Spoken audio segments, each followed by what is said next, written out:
Hey y'all, welcome back to my channel. This is Nia Talk with Nia, and we are going to talk about jealousy. I just made a live about it, but I think it's really interesting how a lot of men can be jealous of women and their success, and we got to get into it. Like, comment, and subscribe. That helps your girl out. We got to get this ad revenue up, and let's get into it. So as y'all know, I talk about a lot of triggering things, so if you don't like triggering topics, please go away from my channel and let the people that want to hear it come in. All right. So I've talked about this before, but I want to talk about it again. I've started to realize that men can actually be jealous of women and they will take it out on a woman, whether it's in the form of DV, whether it's in the form of abusing your finances, whether it's in the form of keeping you away from people and having control. Okay. And that's not okay. So when it comes to the whole DV of it all, there are men that have not learned how to manage their emotions. They have not. They I think have been coddled by their mothers. That's my opinion. And their mothers let them do whatever they want. Whatever they want. And they throw a tantrum and they hurt people. And because they're a wimp, they cannot hit a man. They are going to hit a woman. Because they're a punk. That's what it is. They're a punk. So they're out here hitting a woman. And then you have the situation where they may abuse your finances. So they may use your credit card. They may use your car. They may overstay their welcome. They're just invading your personal space in a way of knowing that it's going to take a hit to your finances, to your credit. They're bothering you because you're letting them at the same time, right? So that's another thing. Like, if you're picking up on the hint that money is becoming an issue between you and your partner, one, you should have a conversation. But secondly, if you know that somebody is using you, leave. If you feel an inkling that somebody is using you, leave. You don't have to stay. You don't. If you choose to, then that's on you, but you don't have to stay. But there's a lot of relationships where women, and I talked about this, I said because women are upset that other women will talk bad about them if they leave a man or if they do this or do that, so instead they just stay. That's a red flag for me. I don't want to be around that. I don't want to touch that. Like, don't let people make you feel you need to be with a terrible person because they're going to say, you don't have a man, you don't have a woman. Look, it never works out for you. It never works out for you. See. Tell them they could see your ass, okay? All the way home. Because at the end of the day, you don't have bruises or a black eye. Yeah. You don't got a man using up all of your Yeah. So tell them to see another way. They've let people hurt them so bad that they are walking around hurting other people and making people feel they need to be hurt. They need to hurt other people. I talked about the bucket, right? Go watch that video. It's a good video. I talked about how people, when they don't want to spread love, they take the trash from their bucket and put it in somebody else's bucket. And now you got two people with a bucket full of trash.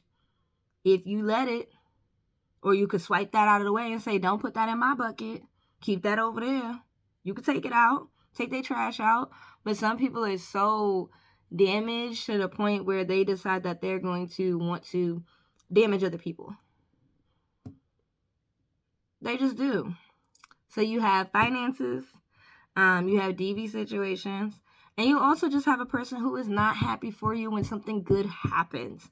And you need to pick up on it because I used to not. Like, I used to be like, oh my God, this happened. Tell a friend. And they'd be like, nice. And I'd be like, okay, whatever. That's their response. But I wouldn't clock that they are not happy for me and that they will do something terrible to me in the future. You never know.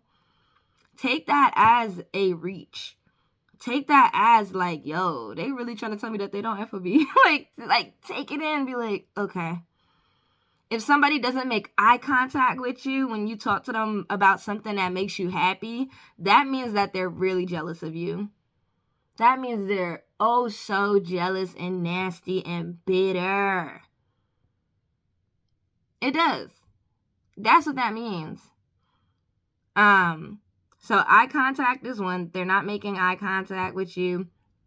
Then and this is when you said something that was exciting. Like, you just say, oh my God, I got a new job. Woohoo. And they're like, nice. That's cool. Like, excuse me? If that's your friend, you be like, girl, let's go get a drink. Let's go celebrate. Let's go take a walk. Let's go jog. Even because say if you ain't got no money, like, okay, I get it. But there's so many things you could do to celebrate and to appreciate somebody. So I don't really understand that. And I would say lastly, whenever something good happens to you and they immediately start talking about themselves, they're jealous of you. They are. They're jealous of you. Instead of asking you, oh, when is the job start? Where is it? Instead of asking you, how do you feel? What are you thinking about this? How do they treat you? Instead of asking you deeper questions, they just start talking about themselves. That means they're about themselves. Like I said, with that man who was in the military, when I went to Aruba, he flipped out. He started making me seem like I did something to him, like I was a villain.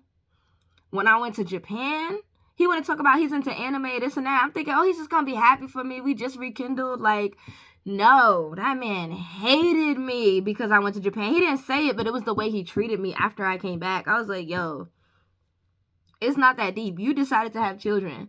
Like, there's a lot of people that do terrible things in their lives or things that make their lives a living hell, and then they want to take it out on you because you're not making that decision. You may have it rough, right? You may not have all the money saved up in the bank. You may not have this. You may not be able to do this or that. But you don't have a black eye. You don't got no kids. And you don't got nobody telling you what to do. Right? And that makes them upset. So they're going to shame you for it and tell you you're lonely and bitter and a black woman. That's what they be trying to tell us. It's definitely frustrating, but the person you need is somebody who's going to invest in you. You need somebody that's going to be like, you know what? You're paying for this. You're doing that. You're paying for that. Babe, I got you. I got you on this. And you don't got to pay me nothing back. I understand. I'll invest in you. Not somebody to give you straight up money. I mean, if they want to do that, hey. But I'm just saying somebody that acknowledges that you are paying for all these things. You are doing all these things. Let me invest in you because you invest in so many people. That's what you need. And I'm going to end it there. Bye, y'all.